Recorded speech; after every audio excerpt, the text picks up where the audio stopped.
Messieurs, dames, nous allons recommencer nos échanges, nos débats. Nous avons la chance d'avoir avec nous une intervenante vraiment inspirante qui s'appelle Geneviève Ferronne-Creuset. Elle nous rejoint et on va parler post-croissance. Donc je pense qu'on va rentrer évidemment dans le détail de ce mot-là. On va le contextualiser. On est vraiment très heureux de pouvoir vous recevoir, Geneviève Ferronne-Creuset. Vous êtes docteur en droit international économique. Vous avez travaillé notamment pour l'OCDE, mais aussi pour l'HCR, donc le Haut Commissariat aux réfugiés, si je ne dis pas de bêtises. Vous êtes présidente d'un bureau d'études qui s'appelle Casabi. Vous êtes fondatrice du cabinet Profil. Ah, je sais tout. Le cabinet Profil. Vous avez fondé aussi l'ARES, qui est une agence française de notation sociale et environnementale sur les entreprises cotées. Vous avez dirigé aussi une agence qui s'appelle Core Ratings. Vous avez été au comité exécutif d'Eiffage, directrice du développement durable de Veolia Environnement. Ça fait des expériences. Vous êtes aussi vice-présidente de la Fondation pour la Nature et l'Homme. Non, ça c'est fini. Ça c'est fini, ça c'est terminé. Non, ça c'est fini. Le master spécialisé en écologie industrielle de Centrale Supélec. Oui, ça oui, toujours. Ça vous y êtes toujours. Vous avez écrit un certain nombre d'ouvrages. Et puis vous avez aussi largement contribué à ranimer le débat sur les entreprises à mission. À partir, on va dire, de 2017, puisque votre cabinet Profil a publié un rapport sur ce sujet. On a beaucoup parlé côté ADI des entreprises à mission, notamment avec Emery Jacquia ici en 2020. On en a dans la salle. Je pense au Labo Sciences et Nature qui vient d'intégrer le conseil de surveillance d'ADI. Donc je vais me taire. Je vais vous laisser nous expliquer dans quelle manière finalement cette post-croissance elle peut nous permettre de travailler quelque chose entre une prospérité économique, entre bien commun et robustesse. Et juste pour finir, en termes de contextualisation, on a eu tout à l'heure un certain nombre d'échanges avec le président Roussel aussi qui était avec nous, autour évidemment du contexte international compliqué. Et on voit bien que ces problématiques de durabilité et de robustesse et de souveraineté se percutent. Donc je vous laisse nous convaincre pendant 45 minutes environ. Et puis on aura évidemment le temps d'échanger ensuite avec la salle. Merci à vous. Merci Antoine. Merci beaucoup. Alors, je ne suis plus effectivement vice-présidente de la Fondation pour la Nature et l'Homme, mais je suis toujours vice-présidente du Shift Project. Exactement. Voilà. Merci beaucoup pour l'invitation. Je garde mon téléphone parce que je n'ai pas de montre à proximité, mais comme je suis bavarde, je vais surveiller l'heure parce que vous avez probablement d'autres projets pour ce soir. Et très heureuse d'être là. Je sais que je m'adresse à vous dans un contexte où le sujet peut paraître soit ultra pertinent, soit complètement has-been, compte tenu des frictions. Pour ma part, je pense que ça renforce encore plus sa pertinence. Et donc, j'espère que je vais vous convaincre. De toute façon, je ne suis absolument pas là pour vous convertir. Je ne suis pas une croyante. Plus je vieillis, plus j'ai des doutes. Donc, c'est aussi une façon pour moi de partager peut-être mes doutes et d'avoir en retour une discussion avec chacun d'entre vous. Voilà. Alors, on y va. Ce concept de la post-croissance, je vais l'aborder, mais surtout, je vais vous montrer comment on en est arrivé là, parce que ça ne sort pas de nulle part. Alors, d'abord, on pose le décor. Si on pose le décor, on pourrait se dire que ce moment, le moment dans lequel on vit, ou peut-être qu'on vit d'ailleurs un moment de bascule, mais au fond, l'entreprise telle qu'on la vit aujourd'hui, cette liberté d'entreprendre telle qu'on la vit aujourd'hui, elle est extrêmement récente. Hein. Si on regarde l'échelle des temps historiques, peut-être pas géologiques, ça a à peu près 200 ans. Et avant, on peut considérer que les premières entreprises, c'était des universités, c'était des comptoirs, c'était des monastères, des villes. Il y avait des villes comme Anvers, comme Venise. Mais ce qui était sûr, c'est que à cette époque-là, le capital était très rare, il était entre des mains très précises, il était surtout siphonné pour aller vers les cassettes royales. Et si vous n'aviez absolument pas la liberté d'entreprendre, et d'ailleurs, quand il y avait une activité économique, elle pouvait s'engager sous, on va dire, sous à la fois l'autorisation du roi et sous le regard de Dieu. Voilà, ça c'est les monastères. Alors là, en termes de responsabilité, on était bien. On ne se posait pas de questions. Si je reviens plutôt à l'image du monastère, qui est peut-être plus européenne, il est évident que les monastères sont déjà des enfants de l'économie, c'est de l'écologie industrielle ou c'est de l'écologie agricole, c'est vraiment qu'est-ce qui fait ressource sur mon territoire et comment j'optimise les ressources sur mon territoire. Ce sont aussi des lieux de connaissance. Et les monastères, on l'oublie, mais c'est des règles de gouvernance qui pourraient, quand on les examine dans le rétroviseur, qui pourraient faire pâlir d'envie certains conseils d'administration modernes. Donc, nous sommes quand même les héritiers de cette économie qui a existé, qui nous a enrichis, qui nous a façonnés. Donc, c'est un petit peu l'histoire se répète. Si je vais un petit peu plus loin, on peut imaginer que la première, par rapport à ce temps immobile, où il se passait quand même des choses très intéressantes, mais quand est percuté ce temps par la révolution industrielle, d'abord la révolution française, la révolution industrielle, les capitaux sont de plus en plus abondants, les connaissances ont permis de mettre, d'accroître les découvertes, les technologies. Voilà, on rentre de plein pied avec une époque que vous connaissez, dont nous sommes les héritiers. Et c'est là, finalement, c'est dans cette époque-là que l'on trouve une conception moderne, enfin en tous les cas contemporaine, de ce qu'est la responsabilité sociale. Donc dans cette approche, je vais faire l'autre slide. Voilà. Hop, voilà. Quand on parle de responsabilité sociale, alors avant vous avez compris que quand vous deviez demander l'autorisation au pouvoir royal, la responsabilité, elle était incorporée. D'ailleurs, le cabis avant la révolution industrielle, c'était, vous pouvez ouvrir une manufacture ou un arsenal, et c'était avec l'approbation et le privilège du roi. Donc, c'est ça les anciens cabis. Tout ça, ça vole en éclats avec la Révolution française et la Révolution industrielle.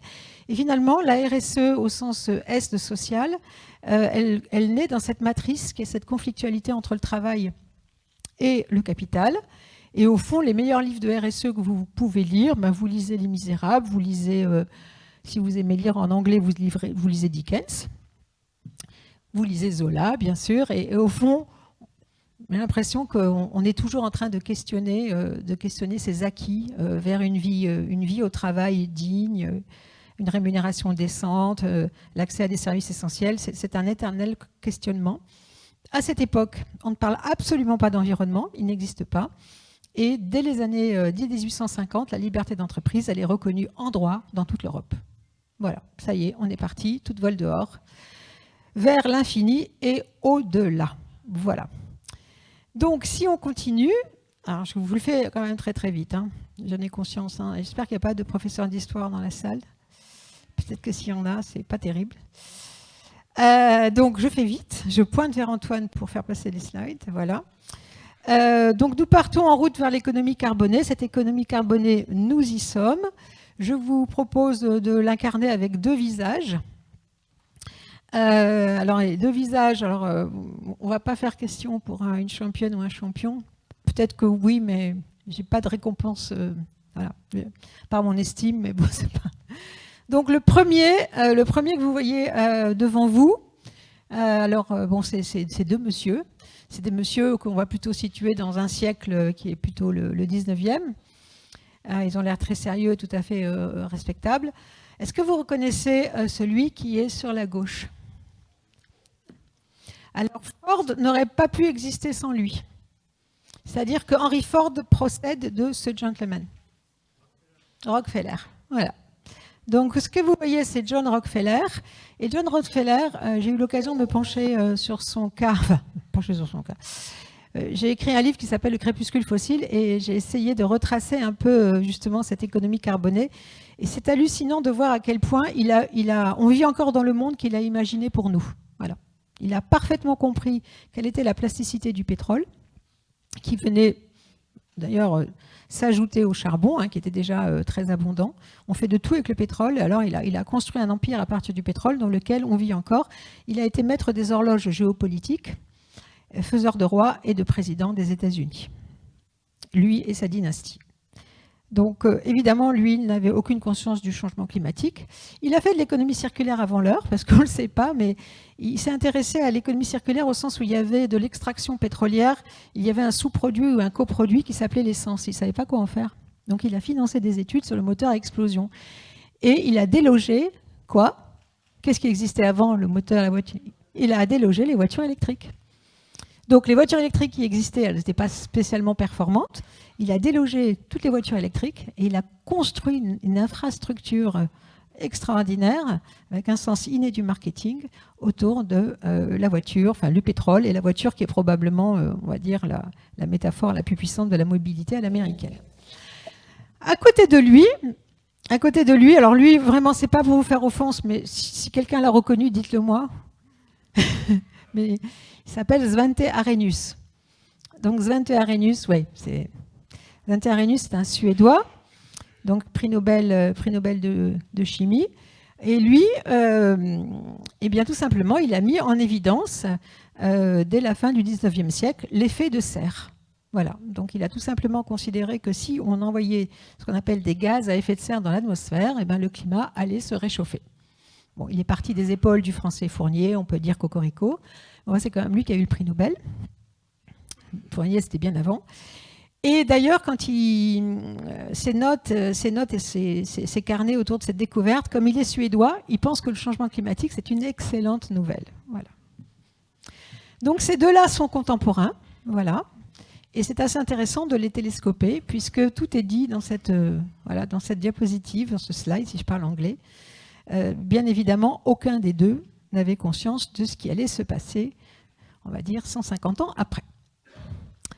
Voilà. Alors, si je poursuis mon histoire, ce qui est en train de se passer, c'est ça. J'ai trouvé ce tableau du port de Bordeaux au XIXe siècle. Alors, ce n'est pas forcément un grand maître, mais ce qui est très intéressant dans ce tableau, c'est qu'on voit, on voit déjà l'ancien monde qui s'efface et on voit poindre le nouveau monde. Vous le voyez. Donc, la marine à voile qui rentre dans le port et qu'est-ce qui est en train de sortir? Un bateau. Voilà. Un bateau qui, manifestement, n'est pas à voile.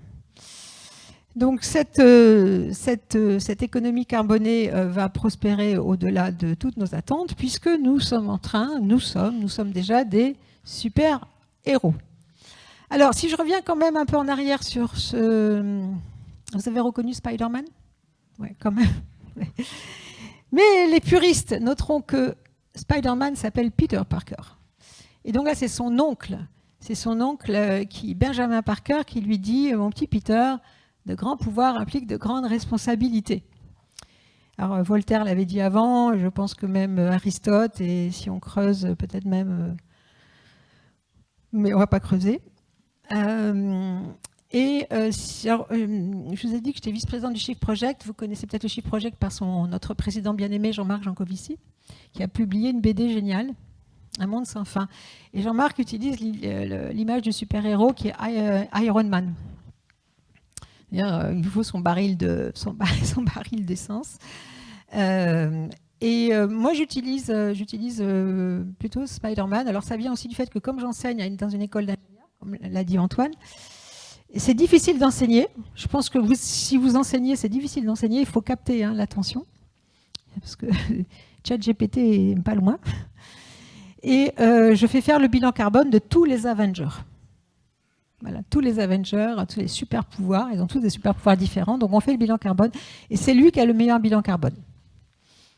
Néanmoins, alors il y en a un qui m'a dit, il y a photo sur la ligne d'arrivée avec Thor, qui a un marteau qui se recharge avec la foudre, pour ceux et celles qui sont super calés en Avengers. Voilà. Mais je ne vais pas non plus aller plus loin. Et il y a quand même quelque chose qu'on n'arrive pas à craquer, même si on décarbone Spider-Man. Il y a quelque chose que, en l'occurrence, si on, voilà, c'est, vous avez compris, bah oui, c'est sa combinaison. C'est-à-dire que Spider-Man sans sa combinaison en latex, c'est plus Spider-Man, ou alors c'est une autre forme de super-héros. Voilà. Ce qui m'amène à un autre super-héros, d'ailleurs, auquel on va dire au revoir, c'est lui. Alors, en fonction de votre âge, soit vous allez dire que c'est Rahan, soit c'est Tarzan. C'est un marqueur générationnel. Ou si vous avez lu Pif Gadget quand vous étiez petit. Donc, celui-là, son biotope disparaît. Donc, on va lui dire au revoir. Et d'ailleurs, de toutes les façons, ses super pouvoirs, c'est-à-dire reconnaître des animaux à la trace, savoir quelles plantes sont comestibles, se diriger sous les étoiles, chasser... cohabiter avec les animaux. Franchement, il y a une app pour ça, donc ça n'a pas tellement d'intérêt. Voilà, donc on a quand même capté ces super pouvoirs. Cela étant, je me permets quand même de vous dire, je fais un peu de hors-piste, mais je vais vite revenir sur la piste, que l'État suédois, donc le pays de M. Zente Arrhenius, quand les jeunes Suédois ont 16 ans, ils font un service civique, tous. Pendant une semaine, on les emmène, alors ce n'est pas le stage de 3e, on les emmène faire un stage de survie. C'est-à-dire qu'ils doivent se débrouiller précisément à reconnaître les animaux, à faire du feu, à savoir... en gros, ce qui est derrière, ça peut s'apparenter à du scoutisme, mais derrière, c'est un service civique de sécurité. C'est-à-dire qu'ils anticipent le fait que s'il y a un blackout, il faut qu'on soit capable de vivre sans ordinateur. Et qu'il ne faut pas oublier d'avoir des compétences qui ont l'air franchement ringardes, voire inutiles, mais qui peuvent néanmoins permettre d'attendre que l'électricité revienne. Voilà, je referme la parenthèse.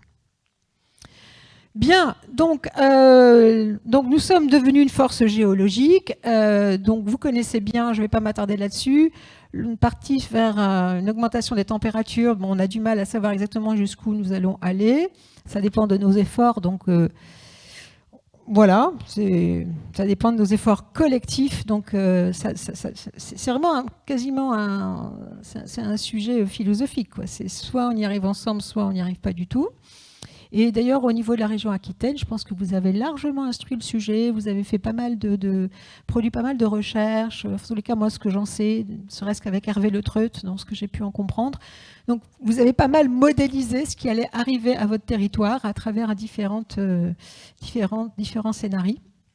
Mais ce qui est clair, c'est que Bordeaux est un territoire qui va être très fortement exposé au changement climatique. Alors, il y en a qui tirent un peu mieux leur épingle du jeu que les autres, mais vous allez vivre un changement assez conséquent. Donc 2 degrés, on n'est pas loin des 2 degrés déjà, et un monde de toutes les façons à 4 degrés ne ressemblera à rien à ce monde que nous vivons aujourd'hui. Alors, ce n'est pas pour faire peur, hein, c'est des faits scientifiques.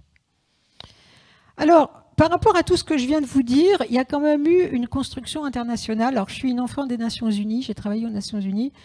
On n'est pas resté les bras croisés, c'est-à-dire qu'en 88, l'Assemblée générale des Nations Unies déclare le changement climatique risque majeur pour l'humanité.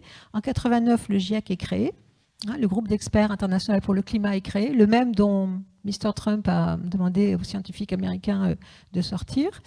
Ça a produit quand même de la science, qui a permis quand même de proposer en 92 la signature sur la Convention sur les changements climatiques, qui a été signée, qui est rentrée en vigueur, et toutes les COP en découlent. Donc il y a quand même eu une coopération internationale.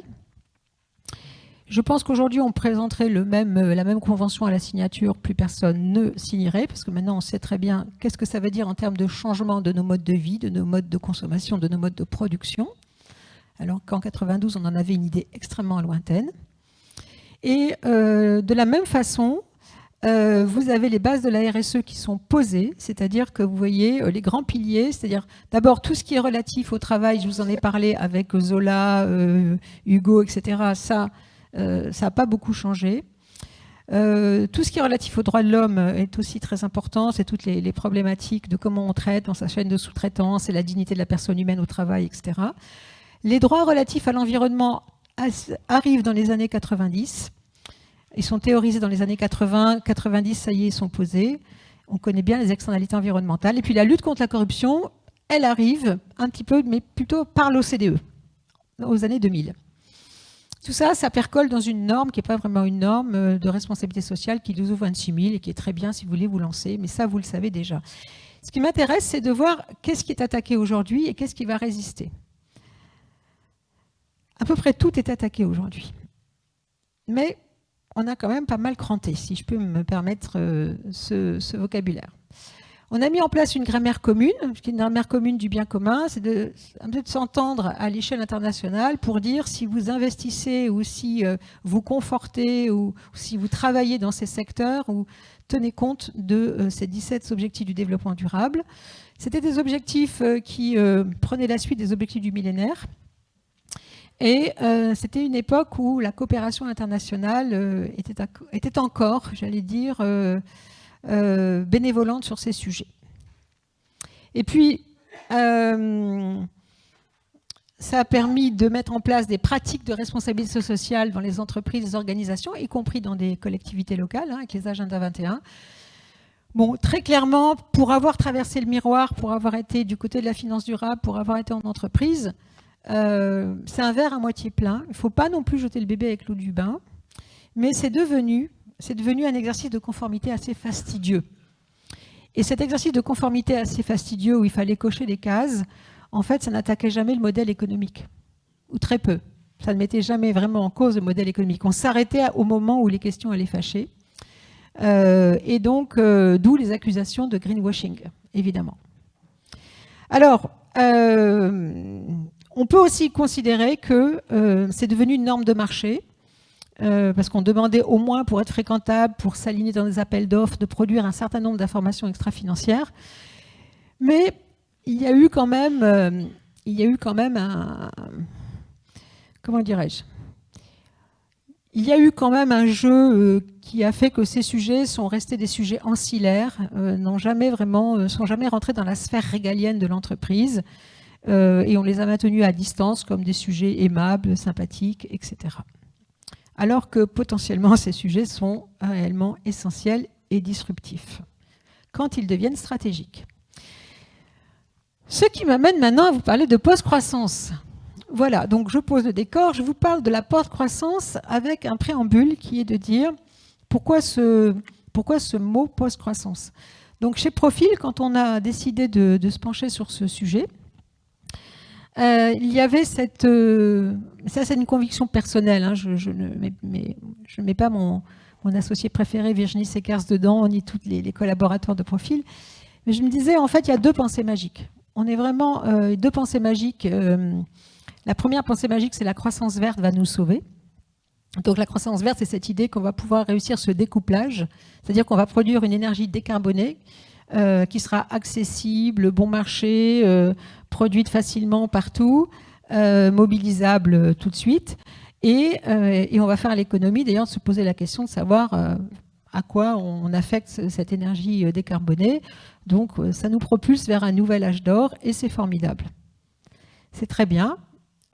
Sauf que si on avait fait ça en 92, quand on avait signé la Convention sur les changements climatiques, parce qu'il n'y a aucun frein techno, hein, on aurait pu éventuellement décarboner à marche forcée, ce qui aurait supposé qu'on se mette d'accord sur nucléaire, pas nucléaire, etc. Mais si on a vraiment pris à bras-le-corps ce sujet, on va dire à la fin des années 90, on ne serait pas en si mauvaise posture. On ne l'a pas fait, et on continue de penser que la croissance verte va arriver, alors que de toute évidence, nous sommes encore complètement dépendants des énergies fossiles à 80% de notre mix énergétique. Alors en France, je fais la distinction avec la production d'électricité, mais dans notre mix énergétique, nous sommes encore mondialement dépendants des énergies fossiles, et je compte les trois en même temps, charbon, pétrole et gaz. Donc c'est pour moi une pensée magique au sens où ça nous apporte peut-être du réconfort de l'imaginer, mais c'est juste un conte qu'on raconte aux chefs d'entreprise pour les endormir. Alors, la deuxième pensée magique, vous allez me dire. La deuxième pensée magique, c'est la décroissance. C'est la décroissance, et ça, c'est pour des raisons complètement différentes. Imaginez pouvoir mettre en place une décroissance à l'échelle mondiale, exactement comme je viens de le dire. Tout le monde en décroissance immédiate, et en supposant que ça va être extrêmement bien orchestré, bien distribué, en protégeant les plus vulnérables tout de suite, c'est juste une pensée magique. Et surtout, comment le faire compte tenu on est encore dans une croissance qui conditionne la redistribution. C'est-à-dire qu'il faut de la croissance pour redistribuer les systèmes de retraite, les systèmes de santé, etc., etc. Tous les avantages, tout ce qui fait partie de la solidarité nationale, ça dépend des pays. Et donc, la post-croissance pose peut-être une voie entre les deux. C'est-à-dire que entre cette croissance verte et cette décroissance, en plus, la décroissance envoie des imaginaires un peu de chaos et aussi de privation auxquels on n'est pas préparé. La post-croissance, ça ouvre un autre chemin, ça scoltine le réel, c'est-à-dire que nous sommes aussi des héritiers. C'est-à-dire qu'il va falloir opérer une forme de continuité. Il y a un modèle là, dont on hérite, il va falloir essayer de d'assurer une transmission, une continuité. La post-croissance, elle pose aussi la question d'un deuil. C'est-à-dire que le deuil précisément d'une croissance éternelle, d'une croissance verte, et c'est une charge, c'est-à-dire qu'il y a des choses qui vont s'arrêter, qu'on ne reverra pas, qui ne seront plus possibles, qui ont représenté une parenthèse dans l'histoire de l'humanité, et dont nous avons conscience. Donc en plus, nous savons très bien à quoi nous devons renoncer. Et enfin, elle porte aussi la question d'une charge et d'une responsabilité. Nous devons, demain il y aura de la croissance, de quoi sera-t-elle faite? Elle sera différente et nous devons la faire advenir. Et c'est notre responsabilité. Donc il y a des choses qui doivent décroître, des choses qui doivent croître, et encore faut-il trouver un référentiel commun. Donc nous avons travaillé avec ce référentiel que vous connaissez très certainement qui s'appelle le donut. Donc ça a été produit. Alors c'est intéressant parce que le donut épouse la rotondité de la Terre. Ce que vous voyez sur les bords extérieurs, c'est le plafond environnemental. Ça a été conçu par le Stockholm Resilience Center en 2009. Et donc c'est les 9 limites planétaires qui font que la vie, c'est des processus physico-biologiques, chimiques, qui font que la vie est, au sens littéral, vivable pour nous. C'est-à-dire qu'on peut respirer, voilà, on a des conditions atmosphériques, des conditions de viabilité, etc. Mais on commence à mettre des effets de seuil et des frontières en disant attention, au-delà, on risque de déséquilibrer, ou en tous les cas, de mettre en péril ces fonctions qui sont vitales pour nous. Et vous voyez en rouge des dépassements, sachant que le changement climatique, on en parle beaucoup, mais l'érosion de la biodiversité, la perte de la biodiversité, voilà, les questions de la pollution, des prélèvements de l'eau, etc., tout ça est extrêmement préoccupant. Et au milieu, en 2012, c'est une économiste anglaise, Kate Raworth, qui a rajouté les fondations sociales, les 12 fondations sociales. Mais les 12 fondations sociales, on peut encore revenir à Zola, à Marx, etc. C'est ce qu'on appelle, si je paraphrase Kant, Emmanuel Kant, le grand philosophe, parlait de notre insociable sociabilité, c'est-à-dire que nous sommes des êtres qui veulent faire société, mais qui n'y arrivent jamais. Donc c'est toute cette question de qu'est-ce qui fait société ensemble sur les sujets qui sont clairement des sujets plus sociétaux, d'accès aux services essentiels, etc., d'éducation. Voilà. Donc vous voyez que la post-croissance, ça serait de dire on peut travailler, on peut vivre, on peut entreprendre dans un espace qui est écologiquement sûr et socialement juste. Donc ça tord un petit peu le bras à la liberté d'entreprendre, sans vouloir le dire. Et ça pose la question finalement, comment est-ce qu'on arbitre cette fameuse croissance entre une croissance qui est clairement toxique et une croissance qu'on peut réorienter dans une contribution à la préservation de nos communs, mais quelle clé d'arbitrage? Et ça, c'est vertigineux. C'est vertigineux parce qu'il n'y a pas de clé d'arbitrage, puisque il y a bien sûr les pays qui posent des normes et des règles, mais la clé d'arbitrage, elle est quand même dans les mains de ceux qui détiennent le capital. Beaucoup dans les investisseurs. Donc sans surprise, voilà, on le sait, il n'y a pas que le capital, il y a aussi le capital naturel humain. Et donc toute la difficulté pour passer dans un monde en post-croissance, c'est de pouvoir objectiver cette création de capital naturel et humain, ne serait-ce que pour y contribuer, pour le préserver, pour inventer de nouveaux modèles économiques, mais en tous les cas pour jouer avec plutôt que de jouer contre. Et là, on n'a pas de modèle économique qui soit vraiment opérant. Alors, je vous donne quand même cette citation, qui n'est pas de moi, hein, c'est Pierre-Yves Gomez, qui est un professeur de gouvernance retraité à l'EM Lyon, qui a produit ce concept de sociétalisation des enjeux, et moi j'ai ajouté sociétalisation et territorialisation des enjeux économiques. Vous savez, dans les années 50, c'était le patron de General Motors qui disait « ce qui est bon pour General Motors est bon pour la société ». C'est-à-dire, en fait, on produit, on vend des voitures, les personnes consomment, elles achètent des biens et l'économie marche. Et en fait, les gens sont heureux parce qu'ils peuvent consommer ce qu'on produit, etc. Et maintenant, on s'aperçoit qu'avec toutes les connaissances qu'on a accumulées, ce qui est bon pour la société est bon pour General Motors, c'est-à-dire que maintenant, il faut absolument intégrer dans ce modèle économique cette contribution au commun.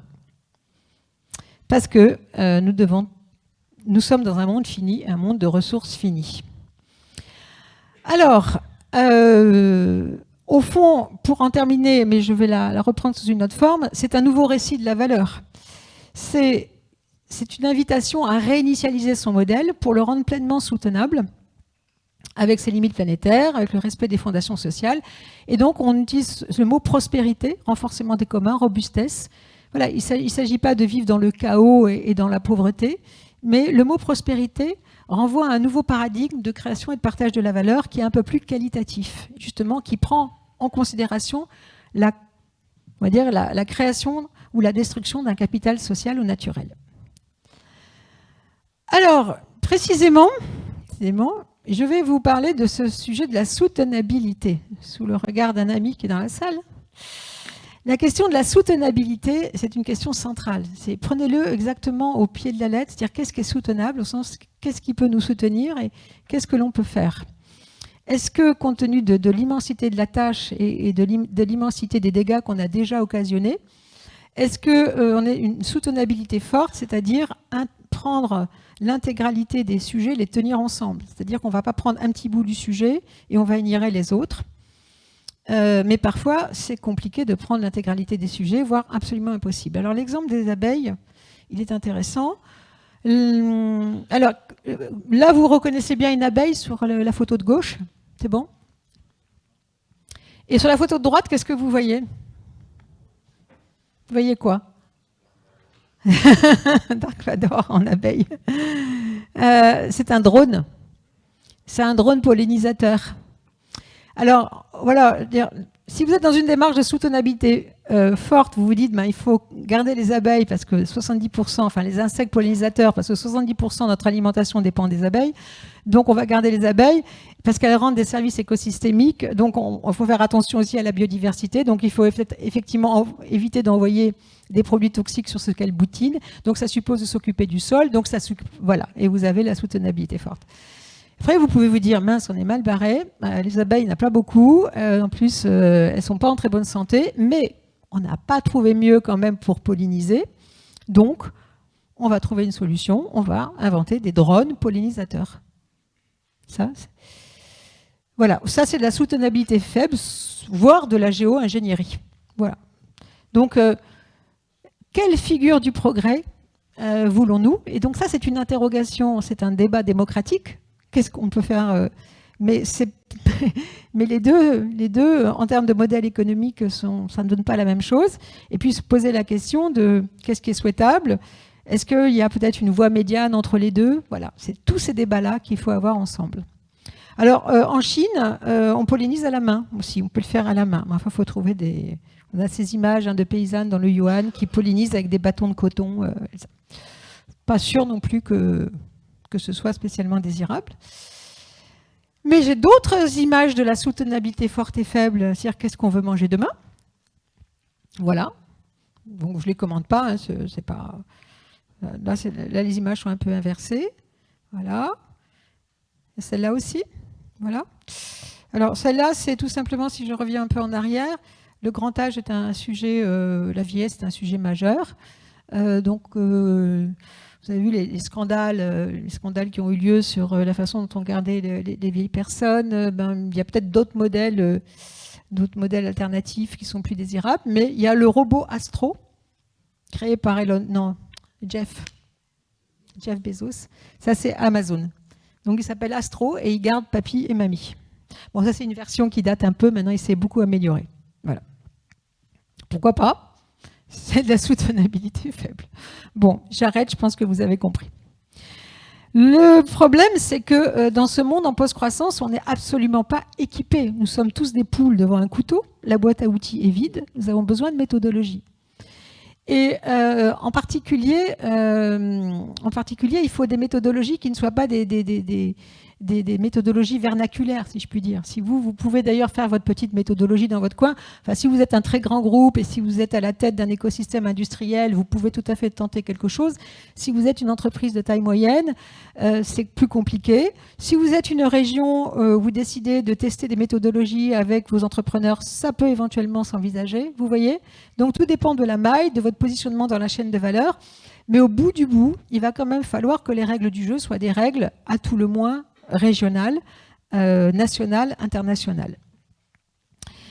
Et au fond, il y a quelque chose qui est et nous, au Shift Project, on en parle beaucoup, il y a quelque chose qui n'est pas encore craqué, c'est qu'on a l'impression que le monde économique fait des prévisions ou des schémas, des modèles, alors peut-être qu'il y en a qui vont me tordre le cou à la sortie, mais sans vraiment s'occuper des flux physiques.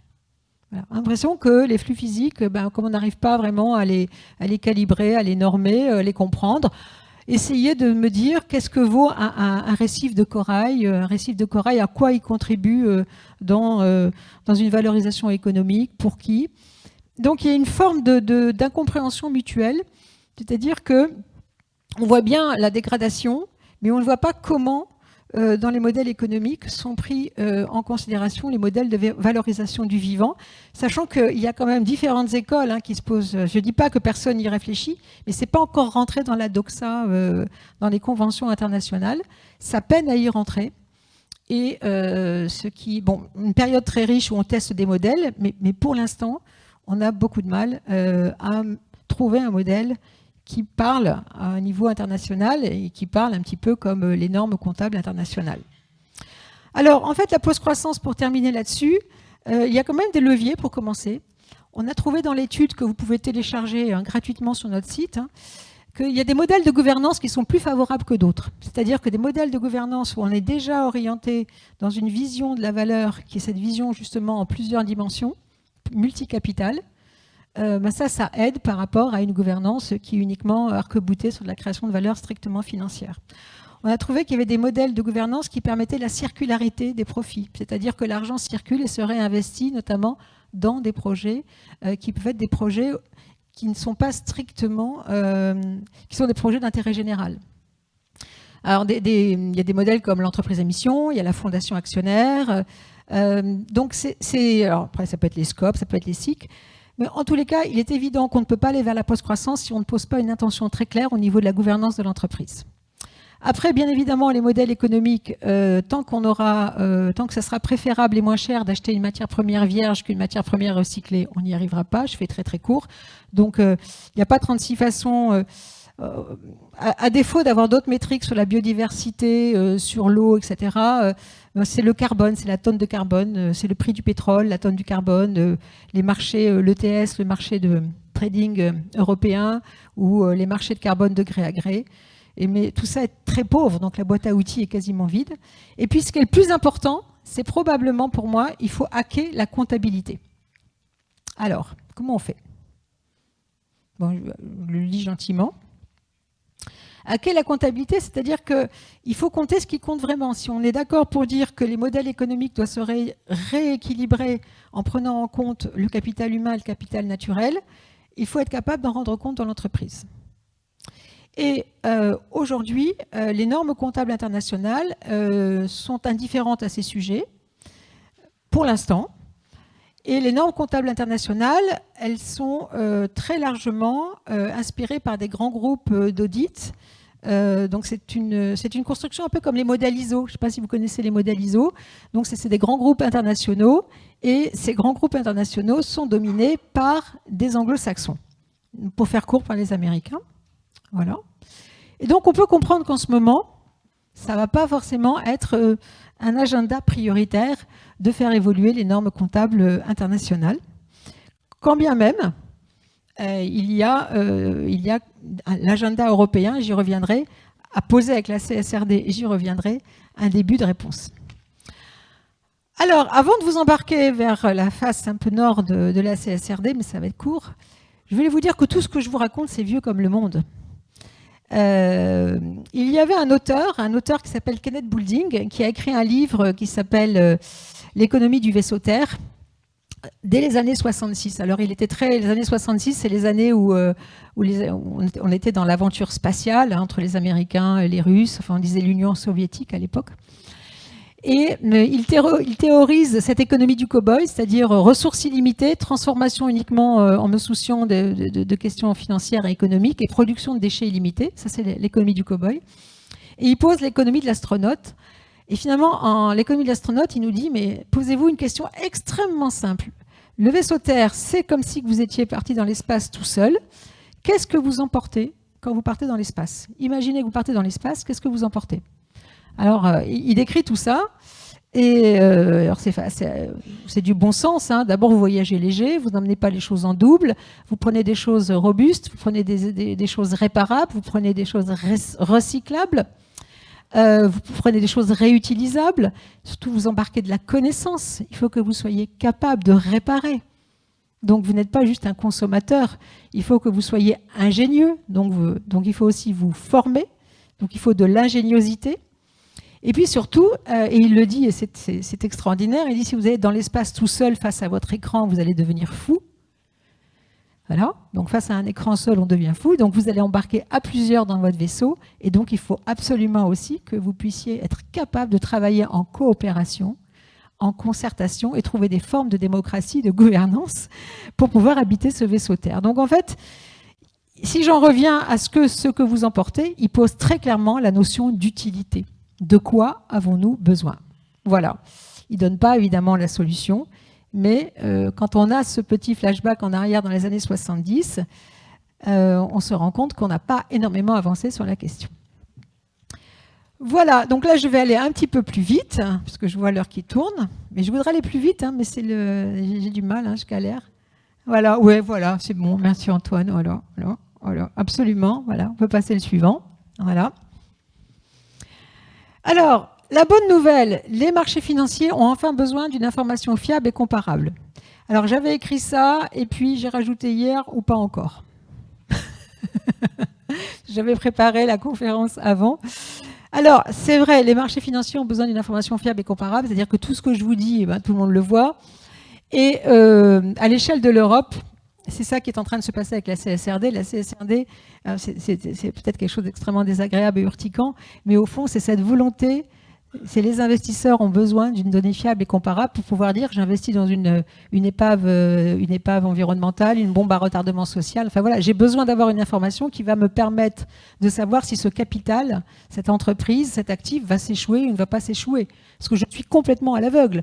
Parce qu'avant, les informations, on les donne, elles sont déclaratives, elles sont extrêmement elles sont assez pauvres. On peut raconter des cartouilles et ça crée d'ailleurs beaucoup de des procès en greenwashing, etc., etc. Donc c'est quand même une bonne nouvelle cette CSRD. Alors quand je dis pas encore, c'est parce qu'il y a bien sûr 2 pas en arrière. Alors je reconnais que l'Europe a quand même sorti un marteau qui était quand même assez lourd.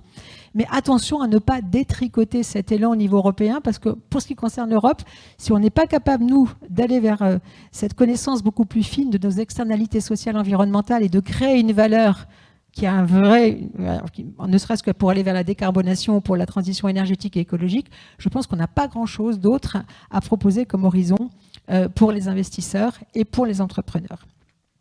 Donc voilà le petit bémol, donc on peut passer à la suivante. Et on peut y aller sur ce que je vais... Et en fait, on a beau savoir tout ce que je vous dis, ces fameux actifs fossiles, donc c'est ces actifs qui sont extrêmement carbonés, ne serait-ce que de façon dont ils ont été transportés, produits, etc., à fin de vie, est-ce qu'ils sont en train de s'échouer ou pas? Vous savez, c'est un vocabulaire, les stranded assets, c'est un vocabulaire qu'on utilise dans le monde anglo-saxon pour dire, au bout d'un moment, de toutes les façons, on va s'en sortir parce que tous ces actifs carbonés, plus personne ne va investir dedans. Et donc, on va devoir inventer une nouvelle croissance. On va basculer dans la post-croissance. Oui, sauf qu'en fait, c'est beaucoup plus lent que prévu. Et ce qui pose un problème, parce que la lenteur de la transformation de ces actifs, la lenteur de l'échouage, nous met complètement encore plus en porte-à-faux avec la rapidité du changement climatique. Donc, plus on va être lent à s'échouer, plus le changement climatique, plus on n'aura pas de levier pour freiner le changement climatique ou le contenir. Et donc, on est dans cette temporalité, et c'est dans cette temporalité que notre ami Donald choisit de mettre encore plus de chaos dans un monde très fragile. Alors, ça me fait, on peut y aller, voilà, on peut continuer. Voilà, donc maintenant, qu'allons-nous faire, on dirait. Voilà. Alors maintenant, qu'allons-nous faire? Je discutais avec un ami qui travaille à l'IFRI et je lui avais soumis cette idée que l'acronyme, vous savez, ESG, environnement, social, gouvernance, qu'on utilise pour investir dans les entreprises, quand on est dans la finance, c'est le ESG. Il y avait des chances pour que ça devienne ESSG, c'est-à-dire environnement, social, souveraineté, gouvernance. et que le mot souveraineté s'ajoute. Et il m'a répondu, j'ai bien peur qu'on reste à l'ESG, mais que ça veuille dire énergie, sécurité, guerre. Moi, j'avais une version qui était plus sympathique. Voilà. Donc, il est clair qu'aujourd'hui, nous sommes percutés par une réalité qui n'est pas celle du changement climatique, mais d'un effondrement, d'un ordre nouveau. Je ne suis pas Madame Irma, je suis incapable de vous dire où nous allons nous échouer, au sens propre. Mais ce qui est clair, c'est que c'est encore du temps perdu pour la transition écologique et la lutte contre le changement climatique. Et je me disais quand même que c'est dommage, parce que notre ami Donald, qui voulait un prix Nobel de la paix, il aurait dit il n'y a pas une marchandise qui rentre aux États-Unis si elle n'est pas décarbonée. Là, il aurait quand même eu son moment de gloire. Oui, évidemment. Pour la suite. Donc, maintenant, si je reviens à la maille des territoires, du pays, de l'Europe, en fait, si on est honnête, on n'a rien fait. Donc, ça, c'est la partie positive. Il y a encore tout étant à inventer. Et je mesure la difficulté de la boîte à outils qui est quand même plutôt vide et les normes comptables qu'on n'a pas encore complètement stabilisées. Mais clairement, pour nous, c'est vraiment un sujet de souveraineté et d'indépendance. Et il y a un pays qui quand même travaille aussi à la transition écologique et à la décarbonation, qui lui n'a pas posé le crayon, c'est la Chine. Et donc il ne faudra pas faiblir, parce qu'à un moment donné, la Chine nous envahira avec des produits qui seront plus décarbonés que ceux que nous aurons sur notre propre sol. Voilà. Donc, bon, ce n'est pas pour demain, mais ce n'est pas très loin. Voilà. Alors, mobilis in mobile, c'est la devise du capitaine Nemo. Je n'ai pas mieux à vous proposer, mais là, en ce moment, il faut vraiment faire agile dans le mouvement, parce que si on n'est pas agile sur les pattes arrière, c'est très, très, très compliqué. Et ce personnage erratique qui est quand même dans la tête du plus grand pays du monde, j'espère qu'on le tient loin aussi du bouton rouge quand même. Ouais. Voilà, parce qu'il y a un petit côté Docteur Folamour quand même pour ceux qui ont vu le film de Stanley Kubrick. Ouais.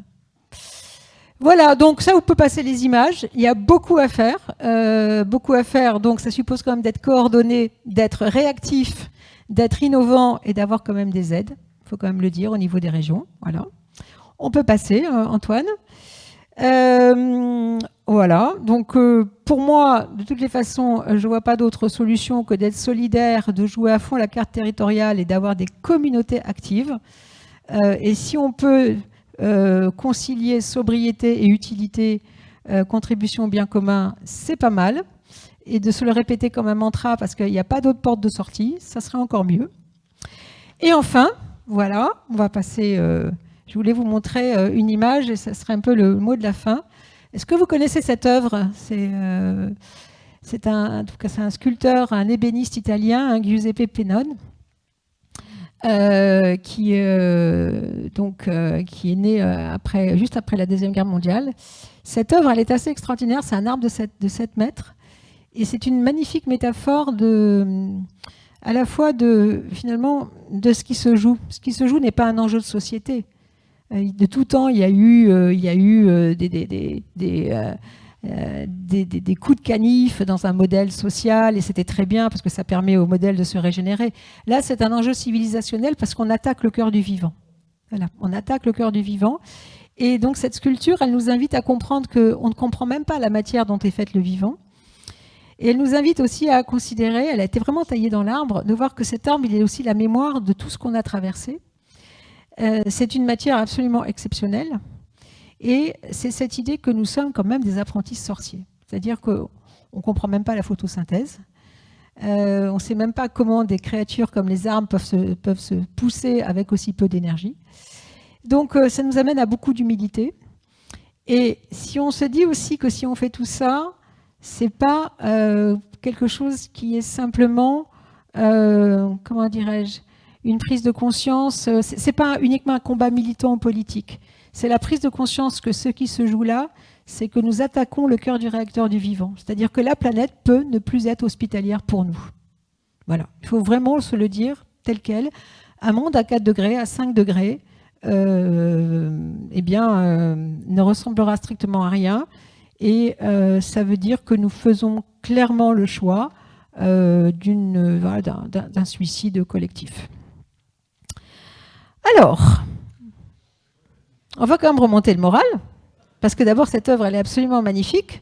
Et je me dis, avant de sortir la tronçonneuse, voilà, il est très à la mode la tronçonneuse pour couper l'arbre, voilà, ou le sécateur ou le scalpel, faut quand même reconnaître qu'il faut d'abord partir de la matière qui est à disposition.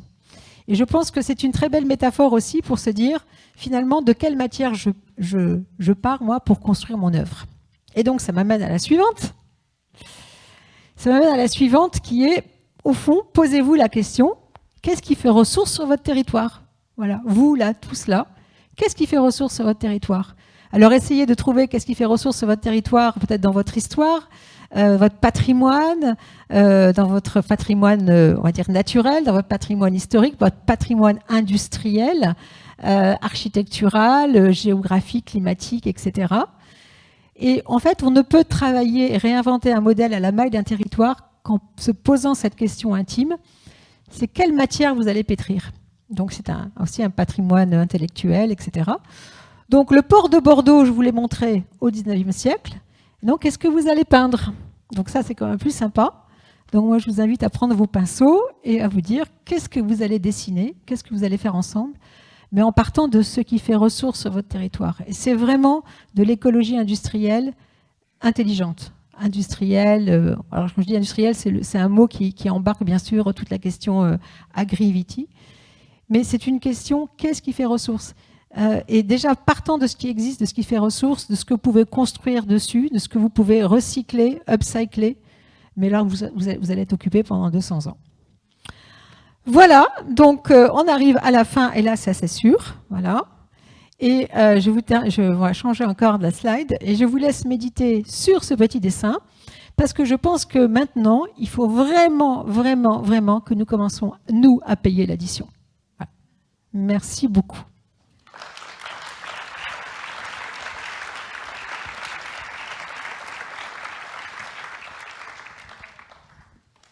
Merci beaucoup Geneviève pour cette intervention. On va essayer on a quelques minutes quand même, oui, pour prendre un peu de questions aussi dans la salle. Et puis vous travaillez donc pour le cabinet Profil.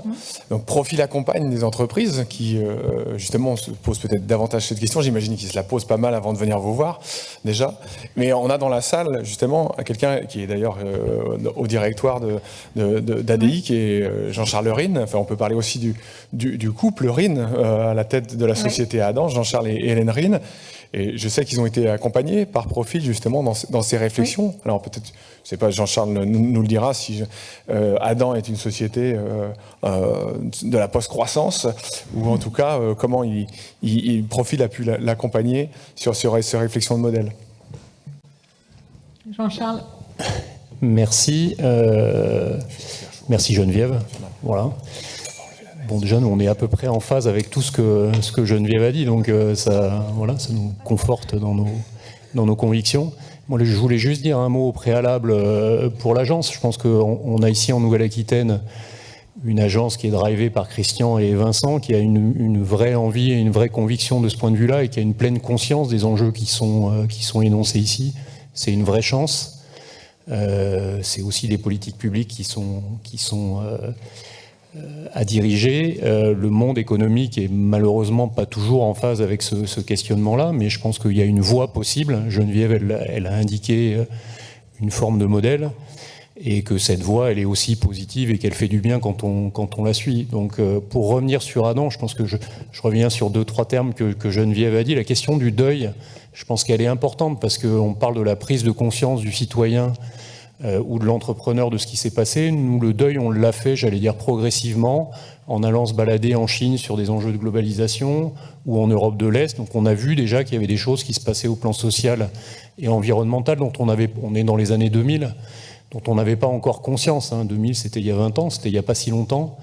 Mais on l'a vu et on l'a touché de près. On a aussi touché de près la puissance qu'allait dégager la Chine dès cette période-là. Tu disais que la croissance verte en Chine, c'était pas un vain mot, et je pense qu'effectivement, on les a pris pour des idiots, mais ils vont beaucoup plus vite que nous sur plein de terrains, donc il faut aussi qu'on qu'on réalise ce sujet-là. Et la question du deuil aussi, on l'a fait en étant confronté directement à quelqu'un qui s'appelle Valérie Masson-Delmotte, qui a une capacité à vulgariser ces enjeux-là, parce que la compréhension des enjeux, elle est complexe, et si on n'arrive pas à toucher du doigt de façon simple ce qui se passe, on n'est pas convaincu. Et donc nous, on a eu cette chance-là d'être confronté à Valérie Masson-Delmotte, à Étienne Klein aussi sur la question du progrès, innovation, et je pense qu'il y a des rhétoriques qui sont assez sympathiques de ce point de vue-là. Et puis plus localement aussi, grâce à l'agence, à Philippe Biwix, qui développe aussi des théories qui sont, de mon point de vue, ou de notre point de vue, intéressantes. Donc le deuil, on l'a fait à partir de 2011-2012, et on s'est dit comment finalement nous, qui avons une forme de chance d'être à la tête d'une entreprise un petit peu par hasard. Et donc c'est le deuxième point que je voulais souligner, c'est qu'on scoltine le réel au quotidien. C'est-à-dire que voilà, c'est une chance ou un grand malheur, mais on est tous à scoltiner du quotidien. Je vois Didier avec Emma qui a la même problématique. Donc il y a un principe de réalité dans nos actions, et du coup, si on en reste juste à la théorie du donut, qui est effectivement un modèle parfaitement clair sur ce sujet, mais qu'on n'a pas d'outils, et c'est la question que tu as soulevée sur la boîte à outils, c'est compliqué. Et ça, c'est un vrai sujet. Bon, je reviens sur un outil très rapidement. Bon, le président n'est pas là, c'est dommage. Mais tu citais la question des implantations industrielles en région. C'est un vrai problème, voilà, qui touche la question de la théorie du donut et des limites planétaires. On parlait d'un truc autour du saumon qui est en cours de genèse, plus ou moins. Moi, je suis dans l'industrie du bois, donc les limites planétaires aujourd'hui sur la question de la ressource territoriale majeure en Nouvelle-Aquitaine, qui est le bois, elle est là. Elle est là, tous les industriels le voient, et pourtant, il y a des projets de croissance d'utilisation de cette ressource. Donc tout ça pour dire que ce n'est pas juste des théories du futur, c'est aujourd'hui des enjeux actuels qui, s'ils ne sont pas pris à l'échelle où ils doivent être pris, vont nous amener sur des situations catastrophiques qu'on est déjà, nous, en train d'envisager, et je parle d'industriels pragmatiques dans le domaine de la transformation du bois d'œuvre. Et du coup, par rapport à ce que tu disais aussi, et le croisement par rapport aux ambitions de la feuille de route Néoterra, si j'ai bien relu, il y en a 6. Quand on dit qu'il y a le 50% des projets acceptés en Nouvelle-Aquitaine qui répondent à une des ambitions sur les 6, moi j'ai envie de te dire, il y a une vraie voie de progrès par rapport à ça, c'est-à-dire peut-être de plus conditionner à plus d'ambitions, et que plus de projets qui sont admis en Nouvelle-Aquitaine répondent à une majorité de ces ambitions. Peut-être qu'on résoudra une toute petite partie du problème sur les enjeux de croissance, verte ou pas, de servitude du territoire. Voilà, donc nous, on a à notre tout petit niveau, on s'est dit on ne peut pas être à la tête d'une petite entreprise, on est 70, donc c'est vraiment de la PMI, secteur manufacturier industriel, mais qui était dans le port de Bordeaux en 1880, voilà, précisément là où est la photo, ou le tableau plutôt, à faire du circuit court, exploiter une ressource émergente plantée par Napoléon III, qui est le pain maritime de la forêt des Landes de Gascogne, au service finalement d'une activité commerciale maritime. Donc en fait, nous, on est en train d'essayer de réinventer la même chose que ce qui se passait en 1880. C'est tout le paradoxe du sujet. Et du coup, c'est beaucoup plus compliqué. Je pense que c'était plus simple en 1880 que ça ne l'est aujourd'hui à cause de cette problématique à la fois de modèle économique et de boîte à outils. Donc sur la question du modèle économique, Profil, effectivement, a beaucoup fait sur ce sujet-là, avec d'autres, mais quand même, notamment en poussant un schéma de fonds de dotation actionnaire qui pousse à sanctuariser votre capital d'une façon définitive.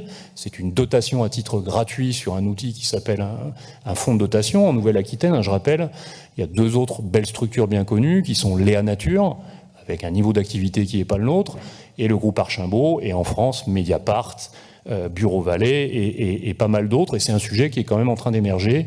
On rejoint aussi la question du bien commun et la question aussi de l'accumulation des richesses, qui est quand même un souci pour nos sociétés modernes. Donc on a opté pour ce schéma-là. En 2022, on a créé notre fonds de dotation. Bon, voilà. Dans le fonds de dotation, et là je reviens sur les outils en matière de gouvernance et l'inclusion territoriale, on a la possibilité aussi de consolider une gouvernance propre qui fait appel à des tiers externes. Il ne faut pas oublier ses salariés, etc. Et donc, d'où dans notre gouvernance, c'est un modèle un peu particulier aussi, on a demandé au PNR Médoc, qui est le territoire dans lequel on opère et dans lequel on puise nos ressources, de venir intervenir en tant qu'administrateur. Donc aujourd'hui, et le PNR a accepté, ça a mis un peu de temps parce qu'il y a des enjeux juridiques. Donc le PNR, c'est aussi un petit peu la région. Et donc on a un acteur institutionnel territorial qui vient au conseil d'administration et qui a son mot à dire sur des décisions d'orientation stratégique d'une entreprise. Moi, je pense que ces modèles d'hybridation dans la boîte à outils dont tu parlais, ils sont aussi extrêmement importants. Comment on hybride le territoire dans sa gouvernance? Là, on a un outil qui peut fonctionner. Aujourd'hui, c'est très expérimental. En France, en tout cas, peut-être un peu moins dans d'autres pays européens, ce qui doit nous questionner aussi sur la position. C'est une très bonne maille, le territoire. C'est une excellente maille. Il y a des régions d'Europe qui ont réussi. Hein. Dans Bien le sûr. bois, il y a le Vorarlberg en Autriche, qui s'est complètement réinventé autour de la ressource bois, en prenant justement avec le territoire. Et ils n'ont pas été dans la rétro-nostalgie, ils n'ont pas fait les chalets de Heidi. C'est-à-dire qu'ils avaient un paysage, une ressource, ils se sont dit, c'était la région la plus pauvre d'Europe dans les années 60, le Vorarlberg. Hein, ça touche quasiment la Suisse, près du lac de Constance. Qu'est-ce qui fait ressource? Le bois. Et ils sont devenus les champions, à déposer des brevets dans du bois énergie, dans du bois construction, avec des procédés constructifs qui respectent de la matière. Vous allez dans le Vorarlberg en Autriche, vous êtes frappé par l'intégration paysagère, la beauté des paysages, l'harmonie. Ils ont mis en place des gouvernances vraiment à l'échelle de cette région, très horizontales, avec des systèmes de formation, d'apprentissage. Voilà, il y en a quand même des territoires qui se sont réinventés autour d'une ressource, qui se sont dit qu'est-ce qui a fait ressource sur mon territoire. Mais c'est de la dentelle, tu as raison Jean-Charles. Il y a des mots momentum, il faut le saisir, et c'est quelque chose qu'il faut entretenir tout le temps. Voilà. Et en tout cas, je pense que l'aspect cognitif dans tous ces sujets-là, ou l'aspect psychologique, il est aussi très important, c'est positif. C'est-à-dire que la relation qu'on a avec le territoire aujourd'hui, parce qu'on est censé mener une politique d'intérêt général, donc on a découvert plein de trucs. Nous, on est des techniciens, on n'est pas des philanthropes, c'est même plutôt un gros mot pour nous à la base. Mais finalement, on découvre, on parlait de valeur, on découvre de la valeur dans ce qui effectivement se crée autour de l'entreprise. Et l'entreprise, in fine, mais ça c'est le conclusif un peu fatal, c'est est-ce que ça peut être un bien commun territorial ? Aujourd'hui, il y a beaucoup de problèmes dans la société sur le positionnement de l'entreprise. Donc nous, notre parcours ou notre idée, et je vais juste exprimer la difficulté qu'on a par rapport à ça, c'est de partir des besoins du territoire dans de l'utilité, voilà, pour servir les citoyens. À partir, tu parlais de tes ressources, notre ressource, nous, c'est le travail de bois massif, historiquement, donc c'est des savoir-faire aussi qui sont particuliers. Donc comment on remet ça au service du territoire et comment on bâtit un modèle économique qui soit pertinent de ce point de vue-là. Voilà. Et donc ça pose la question d'un modèle de distribution d'affaires qui n'existe pas aujourd'hui. Et donc nous, si c'est on a une capacité à créer plein de trucs sympathiques, des toilettes sèches, des tiny house, des garde-manger low-tech ou low-énergie, mais sauf que, voilà, économiquement, si on veut que ça marche, il faut faire appel à Google et faire du e-commerce. Donc ça, on a arrêté, on a fait marche arrière sur ce sujet-là, et donc on cherche des modèles alternatifs. On a rencontré, parce qu'il y a quand même des mouvements, et je pense que sur la question de l'innovation aussi, il y a un sujet, moi de mon point de vue, ici c'est le berceau de l'usine du futur, c'est le bébé d'Alain Rousset, où il a emmené dans le modèle des enjeux sociaux quand même. Mais il faut peut-être aller un petit peu plus loin là-dedans, et sur la question des modèles d'affaires, créer des schémas qui vont au-delà de l'économie de la fonctionnalité de la coopération, qui questionnent un peu la façon dont on travaille. 2 jeunes ingés qui ont créé un truc qui s'appelle l'entreprise distribuée, ils sont en Normandie, donc on échange beaucoup avec eux. L'idée c'est de répondre aux besoins du territoire plutôt avec des enjeux de réemploi et de low-tech, de mettre ça en open source et de faire en sorte qu'on trouve des PME ou des PMI qui, sur les territoires, reprennent ces enjeux-là en accompagnant les citoyens, justement sur ce que tu disais, ce qui était très intéressant, à leur capacité à fabriquer eux-mêmes ces solutions. Ça, c'est des beaux modèles, ils sont peut-être encore utopistes, mais pas totalement. Donc voilà, c'est ces chemins-là sur lesquels on est.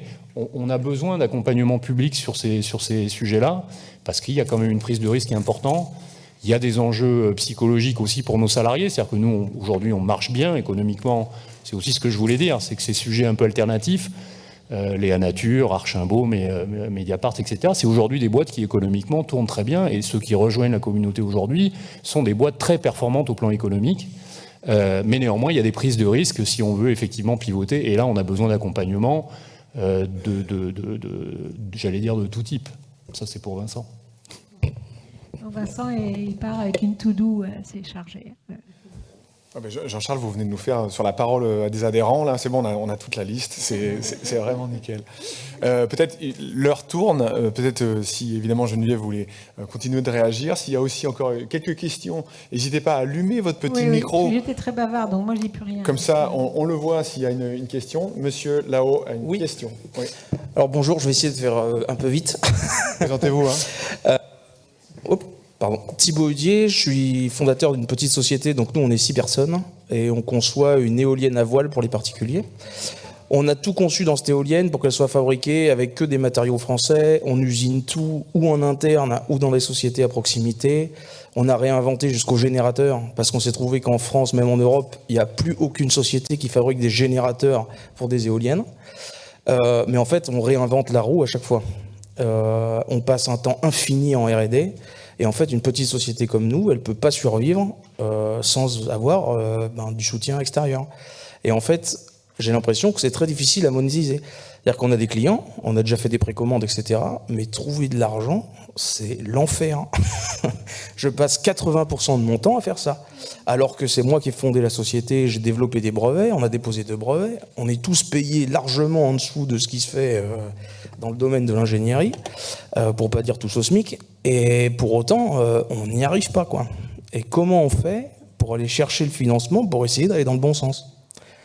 Parce que là, actuellement, à part quelques business angels, on va dire, qui osent aller dans le milieu, ou quelques sociétés qui se disent, on verra bien ce que ça donne, on met un peu d'argent comme ça, mais c'est très compliqué, quoi.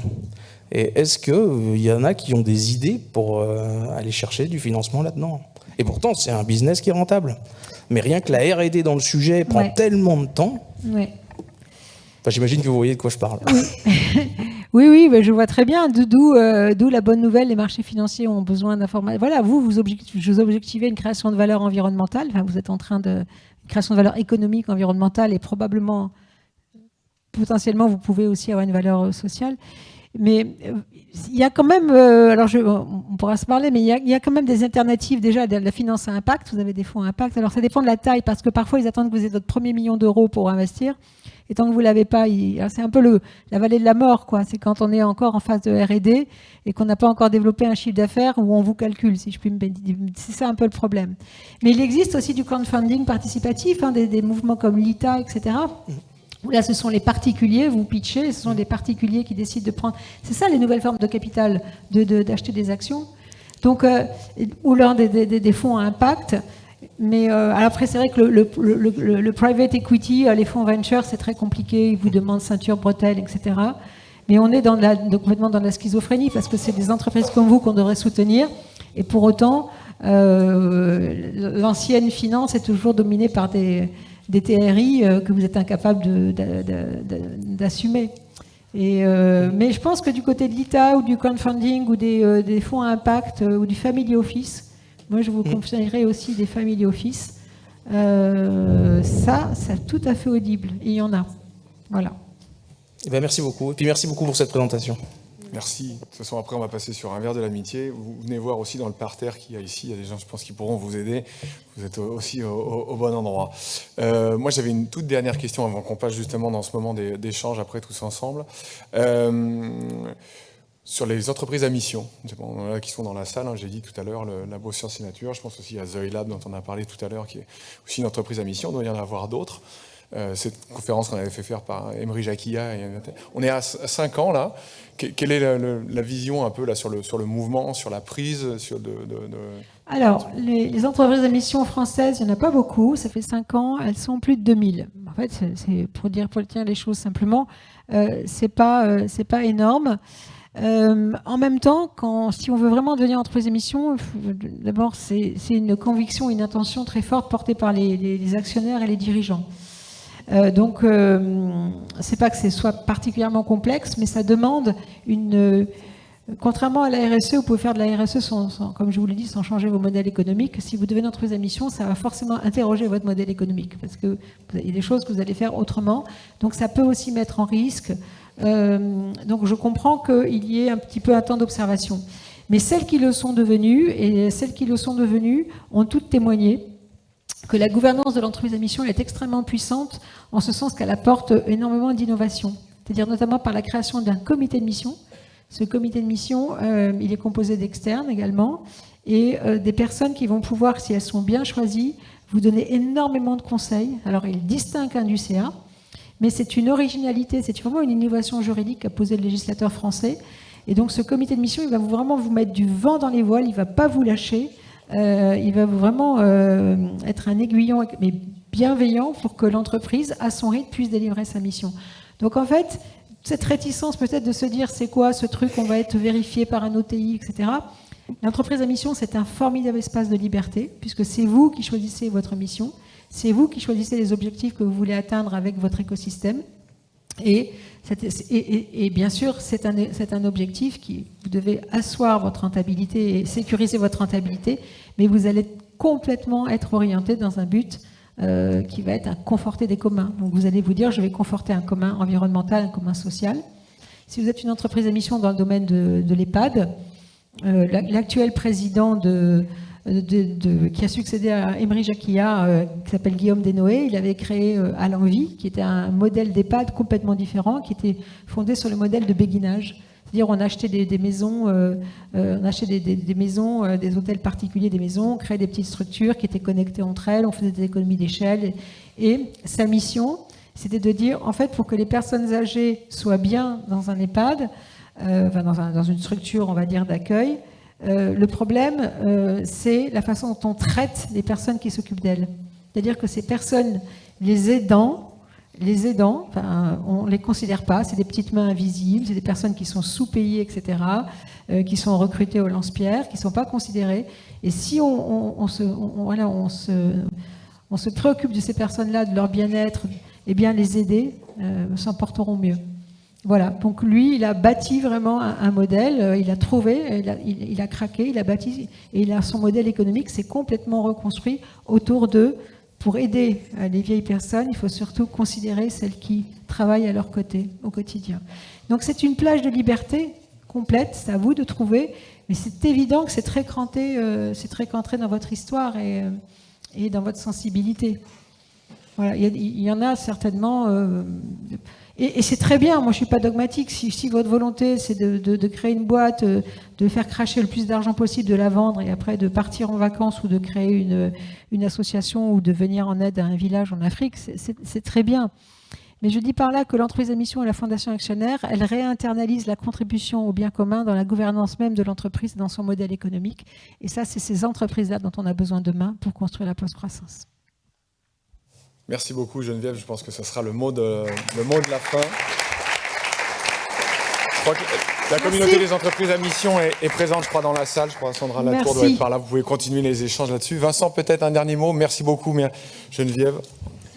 Remercier chaleureusement Geneviève Ferron-Creuset pour son intervention. Vous remercier de votre présence, de votre participation. Et puis, comme l'a dit Antoine, vous donnez rendez-vous juste en face au bar du 2e étage où un verre de l'amitié va vous être servi. Et félicitations aux nouveaux membres de la gouvernance de l'agence.